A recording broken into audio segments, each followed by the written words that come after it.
Very good morning you all, my dear students. Once again I am here with you with your bio classes standard 10th.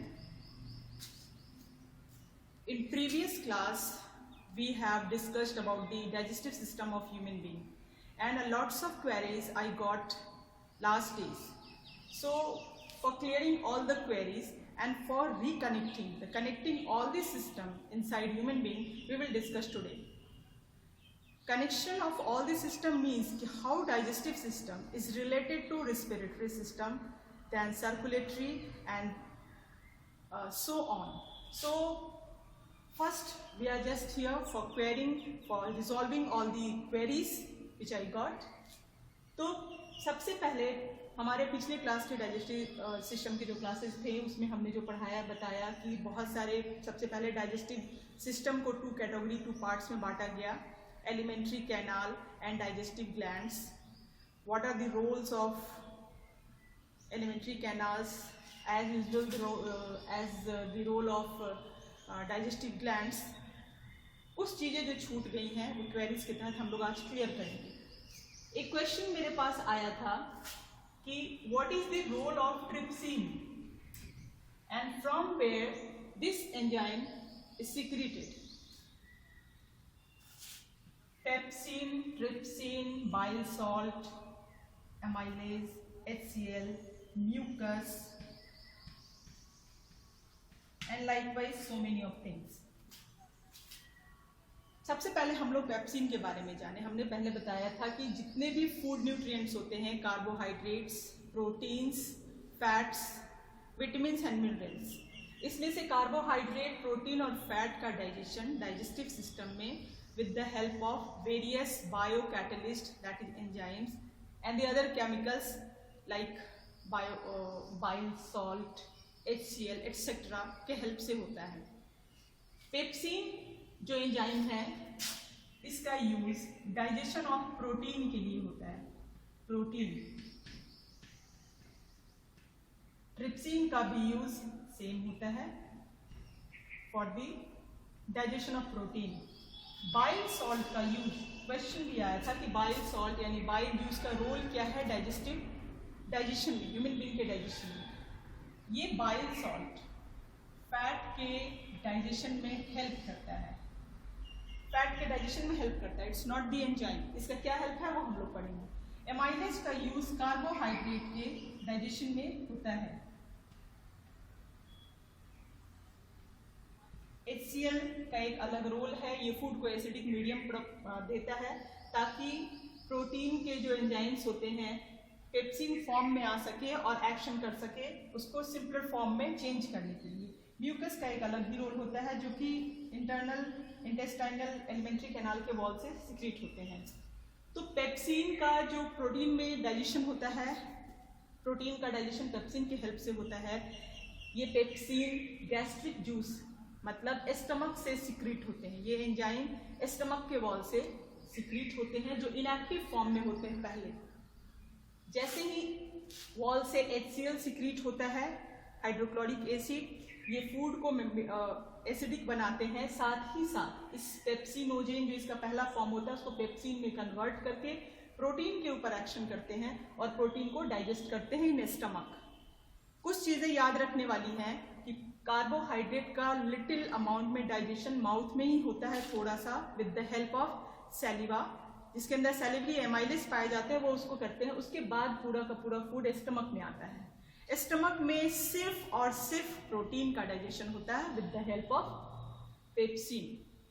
इसके बाद food intestine के इस area में आता है जिसको डिओडिनम बोलते हैं. पिछले क्लास में भी मैंने डिस्कशन किया था. This part is called duodenum and the rest part of alimentary small intestine is called ilium.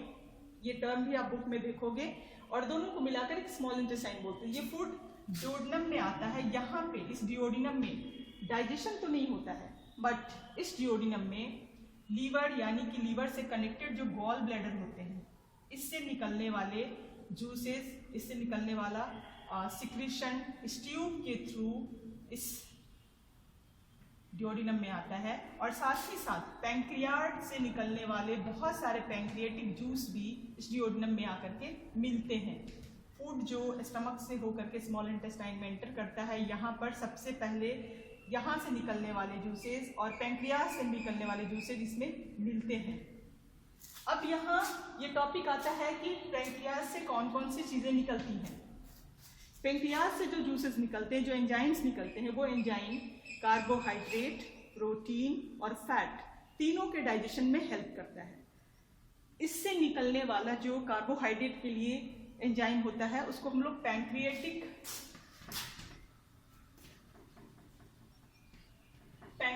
Amylase बोलते हैं। प्रोटीन के डाइजेशन के लिए जो पैंक्रियाज से एंजाइम निकलता है उसे ट्रिप्सिन बोलते हैं। एंड फैट के डाइजेशन के लिए एक एंजाइम पैंक्रियाज से सिक्रीट होता है जिसको लाइपेज बोलते हैं। यहाँ लाइपेज एक छूट गया, ये हम लोग जरूर लिख लें। Lipase is one of the major enzyme for the digestion of fat.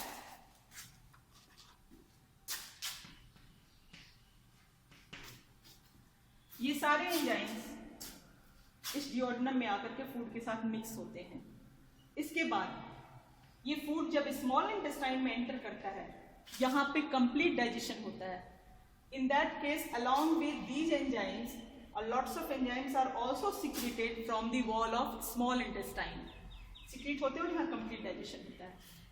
Digestion से पहले एक टर्म मेरे पास क्वेश्चन आया था कि what is the role of bile salt and what is the role of bile juice। ये bile juice gall bladder नाम के एक ब्लैडर से जो लिवर में अटैच होता है, इससे सिक्रीट होता है। इसका मेन काम होता है, जैसा HCl का काम मैंने पिछले क्लास में बताया था, the function of HCl to kill the all pathogens which come from the outside along with food, उसको मारने के काम में, किल करने के काम में आता है। और साथ साथ पेप्सिन को एक्टिव बनाता है ताकि प्रोटीन का डाइजेशन हो सके। उसी तरीके से बाइल जूस जो होते हैं, बाइल्स में बहुत सारे ऐसे जो केमिकल होते हैं, वो सबसे पहले फूड को अल्कलाइन मीडियम देता है। अल्कलाइन और बेसिक कुछ भी बोल सकते हो, दोनों सेम है। अल्कलाइन मीडियम देता है वो। अब ये एसिड जो है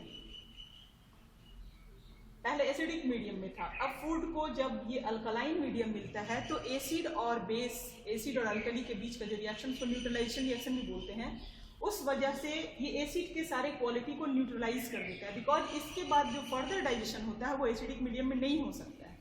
एसिड के गुण को न्यूट्रलाइज करके ये बाइल जूस इसे अल्कलाइन मीडियम प्रोवाइड करता है। साथ ही साथ ये पहला तो हो गया कि अल्कलाइन मीडियम प्रोवाइड करता है। नेक्स्ट क्या होता है कि ये बाइल सॉल्ट, बाइल जूस में जो बाइल सॉल्ट्स होते हैं वो फैट्स के जो बिगर ग्लोब्यूल्स होते हैं, फैट के जो बड़े बड़े ड्रॉप्स होते हैं, ड्रॉपलेट्स होते हैं, उनको इमल्सिफाई करते हैं।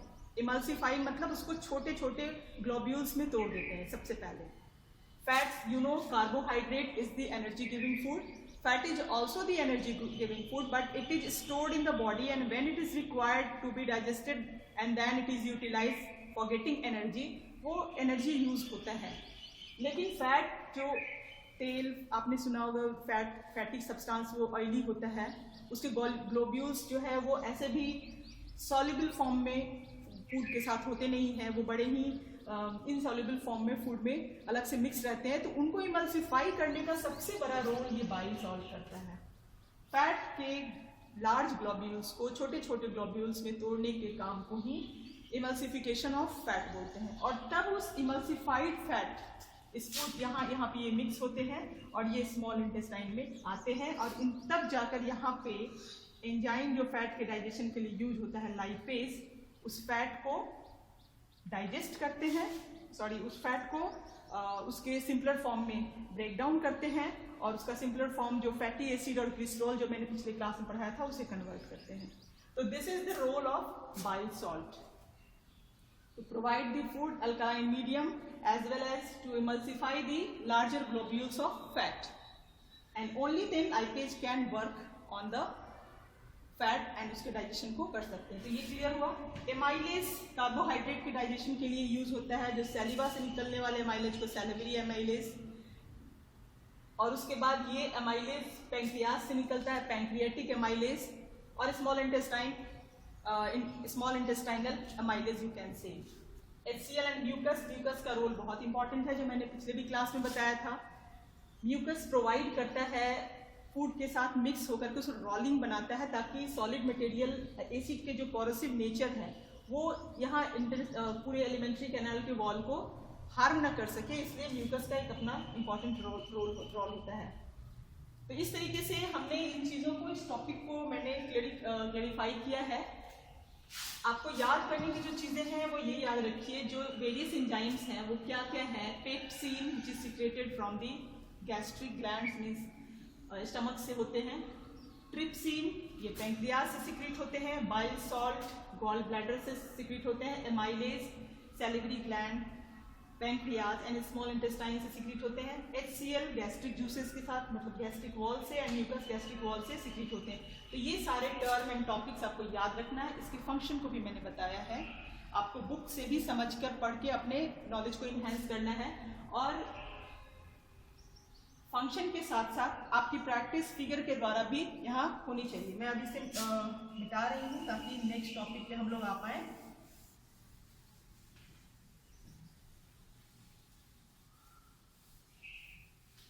फिर से मैं एक बार रिमाइंड करा दे रही हूँ कि इन सारे एंजाइम्स के एक्शन के बाद कार्बोहाइड्रेट जिस चीज में कन्वर्ट होता है, पिछले क्लास में मैंने बताया है, फिर से मैं बता रही हूँ, वो सिंपलर फॉर्म ग्लूकोज होता है। प्रोटीन इतने सारे एंजाइम के एक्शन करने के बाद जिस चीज में कन्वर्ट होता है, pepsin and trypsin is the most important enzyme works on the digestion of protein. वो एमिनो एसिड में कन्वर्ट करता है। Yes, amino acid and fat, जो इमल्सिफाइड फैट होते हैं, जो बाइल सॉल्ट के द्वारा इमल्सिफाई होते हैं, उस पर लाइपेज एक्शन करके फैट को फैटी एसिड एंड ग्लिसरॉल में कन्वर्ट करता है। और इस तरीके से ये सिंपलर फॉर्म का कंप्लीट एब्जॉर्प्शन स्मॉल इंटेस्टाइन में होता है। यहाँ पर मैंने एक स्ट्रक्चर यहाँ आपके हेल्प के लिए बनाया है, आप इसको ध्यान से समझिए। स्मॉल इंटेस्टाइन का पहला काम है complete digestion of food. Second, it is the absorbent area of all the digested food. इसका जो इनर वॉल होता है उसका स्ट्रक्चर बहुत अमेजिंगली इस टाइप का होता है। इनर वॉल में कॉइल टाइप ऐसे स्ट्रक्चर होते हैं। ये कॉइल स्ट्रक्चर जो है इन्हें कहा जाता है villi, VILLI, villi. It's very important question also कि name the projection which arise inside the wall of small intestine which is responsible for absorption of the food, that is called villi। ये folds होते हैं, ये folds large surface area provide करते हैं। अगर ये fold इस तरीके से अगर आप इसे सीधा करते हो तो एक बड़ा सा सरफेस एरिया बनता है और इस एरिया के थ्रू मैक्सिमम फूड एब्जॉर्ब हो पाते हैं। तो ये मैंने एक कटिंग सेक्शन दिखाया आपको।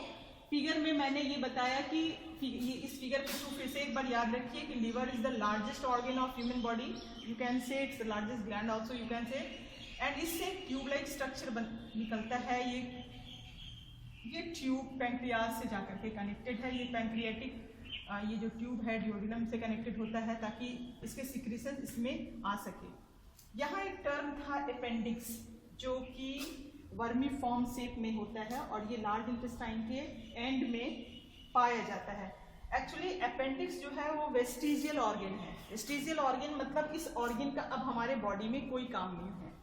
जिस वक्त मानव जाति की उत्पत्ति हुई थी, जिस वक्त लोग गुफाओं में रहते थे, रॉ चीज़ों को खाते थे, चबाते थे, उस कंडीशन में ये अपेंडिक्स एक्टिव था और ये बहुत बड़ा रोल प्ले करता है सेलुलोज के डाइजेशन में। जितने भी अभी हर्बीवोर्स एनिमल्स होते हैं उन सभी में लार्ज अपेंडिक्स होता है।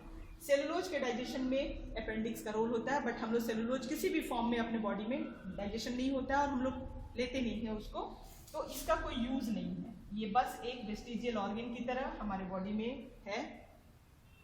इसका एक डिसएडवांटेज ये है कि अगर ये बॉडी में है और किसी तरीके से इन्फेक्टेड हो जाता है, फूड पार्टिकल्स या कुछ भी आके इसमें फंस जाते हैं, तो ये इन्फेक्शन की वजह से ये रप्चर हो सकता है और पॉइजनस सब्सटेंस पूरे एलिमेंट्री कैनाल में फैल करके ह्यूमन बीइंग के डेथ का कारण भी बन सकते हैं। इसलिए जब भी ये इन्फेक्टेड होता है या फिर इसकी वजह से कुछ प्रॉब्लम होता है तो डॉक्टर सर्जरी के थ्रू इसे कट करके हटा देते हैं। तो appendix is the one of, ये भी एक डाइजेस्टिव सिस्टम का एक पार्ट है, और है तो नहीं था कभी, लेकिन अब इसका कोई यूज नहीं है। तो ये सारे क्वेरीज थे जो मैंने अभी आपको क्लियर किया है। अब हम लोग नेक्स्ट क्लास में रिस्पिरेशन पढ़ेंगे। तो रिस्पिरेशन समझने के लिए और कैसे ये कनेक्टेड है, हमारा डाइजेस्टिव सिस्टम रिस्पिरेशन से कैसे कनेक्टेड है, उसको थोड़ा सा हम लोग आज डिस्कस करेंगे, और फिर हम लोग नेक्स्ट क्लास में रिस्पिरेशन को बहुत अच्छे से समझेंगे।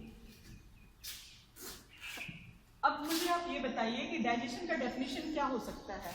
By watching this all video, by watching all the explanation, how could you define the digestion.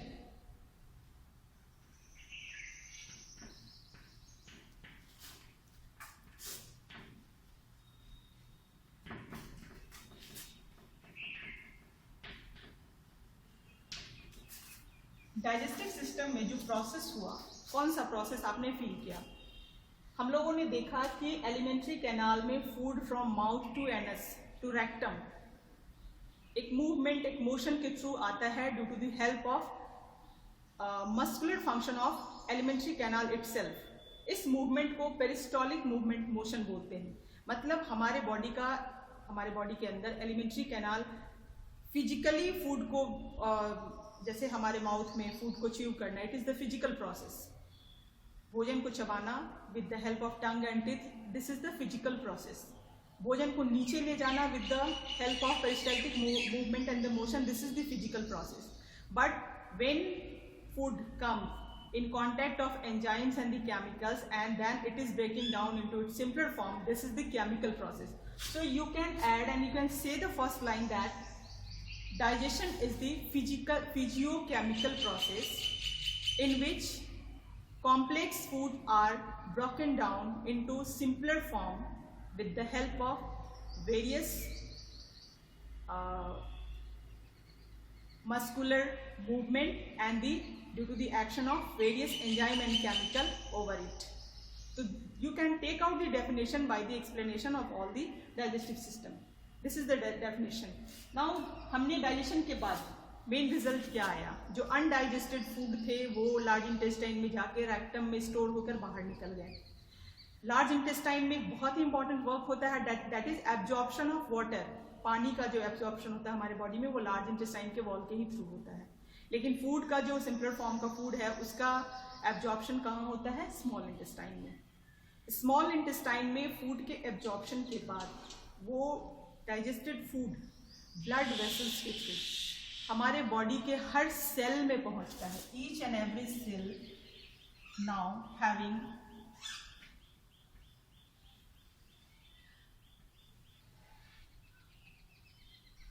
these nutrients inside it, blood vessels के थ्रू हमारे सेल के अंदर, हमारे बॉडी के, you all know that our body is made up of the cells. Different types of cells are there inside our body. Each and every cell requires food after digestion. Food in the sense glucose, protein, glucose, amino acid in the form of amino acid, fatty acid, etc. Energy giving food is glucose. अब आपको पता है कि carbohydrate is the energy giving food. हमारे body को पूरे अभी जो मैं बोल रही हूँ या मैं जो भी एक्टिविटी कर रही हूँ, कोई भी लिविंग थिंग कोई भी एक्टिविटी करता है ड्यू टू दी एनर्जी। और वो एनर्जी अब कैसे उसको मिलता है, उसके सेल्स से, पूरे बॉडी में एनर्जी कहाँ से आती है? यही कहाँ से आना, एनर्जी कहाँ से आना हमारा कनेक्ट करता है डाइजेशन को रिस्पिरेशन से। हमने जो ग्लूकोज डाइजेस्टिव सिस्टम